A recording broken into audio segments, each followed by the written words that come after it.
Bismillahirrahmanirrahim. Assalamualaikum warahmatullahi wabarakatuh. Alhamdulillahirabbil alamin. Asyhadu an la ilaha illallah wa asyhadu anna Muhammadar Rasulullah, amma ba'du. Pemirsa yang dirahmati Allah Subhanahu wa taala. Bersyukur kita kepada Allah Subhanahu wa taala, salawat dan salam kepada nabi kita, Kangjeng Nabi Muhammad sallallahu alaihi wasallam, kepada keluarga, para sahabatnya, dan mudah-mudahan kita semua diakui sebagai umat yang mendapatkan syafaatul uzma di yaumil qiyamah. Amin Allah ya rabbal alamin. Pemirsa yang dirahmati Allah Subhanahu wa taala.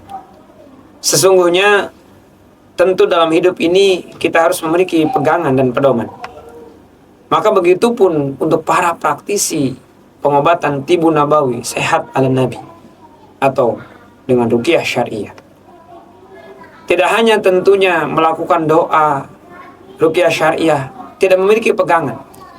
Sebagaimana dokter memiliki standar SOP ataupun standar bagaimana di bidang kedokteran misalnya, atau yang lainnya yang memiliki standar, sehingga kami bersama para praktisi yang lainnya juga memiliki standar, memiliki panduan.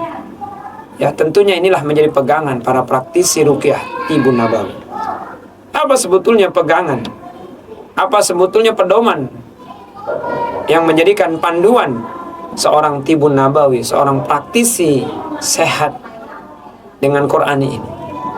Yang pertama tentunya ketika kita menjadi seorang praktisi tibun nabawi, maka tentu akidah kita harus sesuai dengan Quran dan Sunnah, terbebas dengan kesyirikan, dan tentunya terbebas dari bid'ah dan banyak khurafat dan yang lainnya.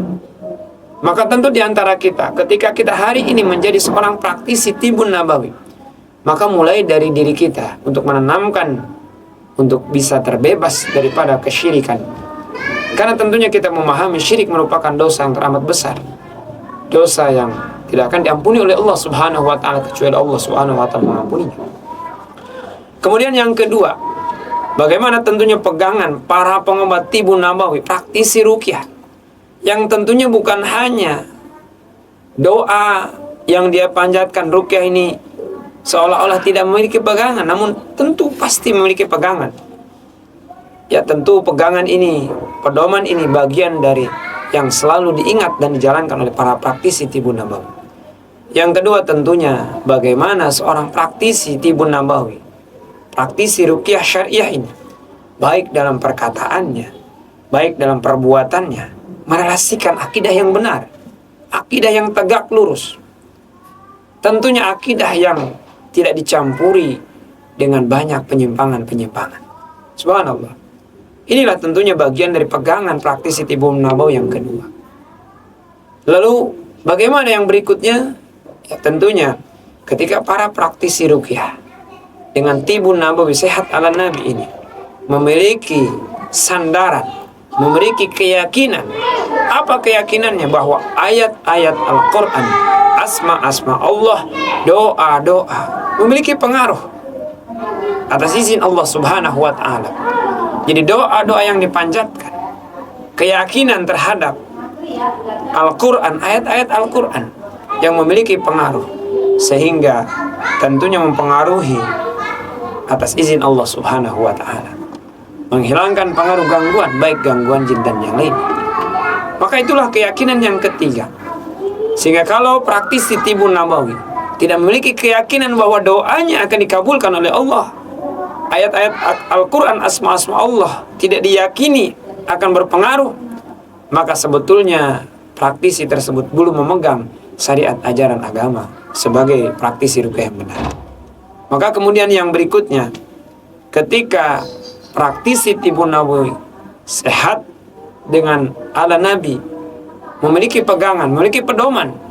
Yang keempat, tentunya bagaimana mendukung bentuk ketaatan kepada Allah Subhanahu wa ta'ala, dan tentunya menjauhi semua yang dilarang oleh Allah Subhanahu wa ta'ala. Karena bagaimana dia mempersenjatai dirinya ketika banyak pelanggaran-pelanggaran atau maksiat-maksiat kepada Allah Subhanahu wa ta'ala. Kita ingin bertempur, kita ingin berperang dengan pengaruh, namun persenjataan kita tentunya tidak ada.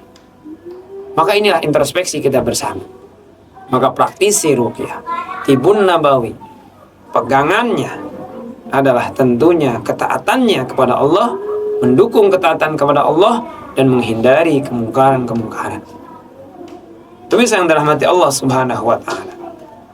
Kemudian tentunya setelah memahami berbagai macam tadi pegangan, bahwa praktisi ruqyah tibun nabawi ini harus memahami ketika doa-doa ruqyah ini, harus memahami dan mengetahui bagaimana sebetulnya perihal apa terkait tentang bangsa jin, terkait tentang syaitan, terkait tentang alam gaib, terkait tipu dayanya.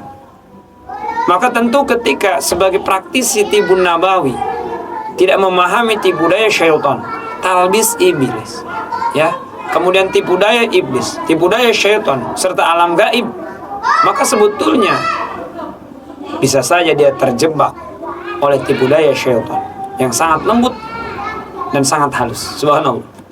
Maka kewajiban kita ketika menjadi praktisi doa ruqyah tibun nabawi, praktisi tibun nabawi, maka harus memahami ilmu terkait tentang alam gaib dan syaitan, jin, serta tipu dayanya. Maka belajar talbis iblis, maka belajar ilmu-ilmu terkait tentang bagaimana dunia gaib. Namun tentu bukan berarti kita memiliki banyak melihat hal yang gaib atau memiliki kemampuan untuk melihat gaib, bukan. Tapi tentu kita memiliki ilmu ataupun menggali terkait tentang bagaimana sih sebetulnya alam gaib, tipu daya syaitan dan jin dan tipu dayanya. Subhanallah. Pemirsa yang dirahmati Allah Subhanahu wa Ta'ala, maka tentu ketika kita memahami tipu daya syaitan, memahami terkait tentang alam gaib dan bagaimana tipu dayanya, sehingga kita memahami perlindungan-perlindungan, pegangan untuk bisa mengalahkan bangsa jin dan syaitan dan yang lainnya. Maka ketika seseorang terjun kepada dunia ruqyah, maka sebetulnya dia sedang mendalami bagaimana tipu muslihatnya, bagaimana pengaruhnya, bagaimana makar-makar syaitan, makar-makar jin, dan juga tipu dayanya. Hari ini ketika apa bedanya kita ketika dia tidak mempelajari dunia ruqyah dan mereka mempelajari dunia ruqyah? Ya, pandangan kami bahwasanya ketika dia mempelajari dunia ruqyah, maka dia menyadari bahwa sesungguhnya tipu daya syaitan ada dalam sekitar kita. Sesungguhnya pengaruh itu sebetulnya ada di sekitar kita. Tipu daya syaitan itu selalu mengikuti kita. Pemirsa yang dirahmati Allah Subhanahu wa Ta'ala. Kemudian tentunya bagaimana sebetulnya pegangan seorang tibun nabawi, pegangan para praktisi doa ruqyah ini, yang selanjutnya adalah kesehariannya, dalam sikapnya, perbuatannya selalu melindungi dirinya, selalu bermunajat kepada Allah, melakukan doa-doa perlindungan. Maka kepada Allah lah kita melakukan doa perlindungan, kepada Allah lah kita melakukan permohonan untuk dilindungi oleh Allah Subhanahu wa Ta'ala. Wallahi, tidak ada yang bikin kita darat, tidak ada yang bikin kita celaka kecuali Allah Subhanahu wa Ta'ala. Itulah yang dipegang oleh para praktisi doa ruqyah.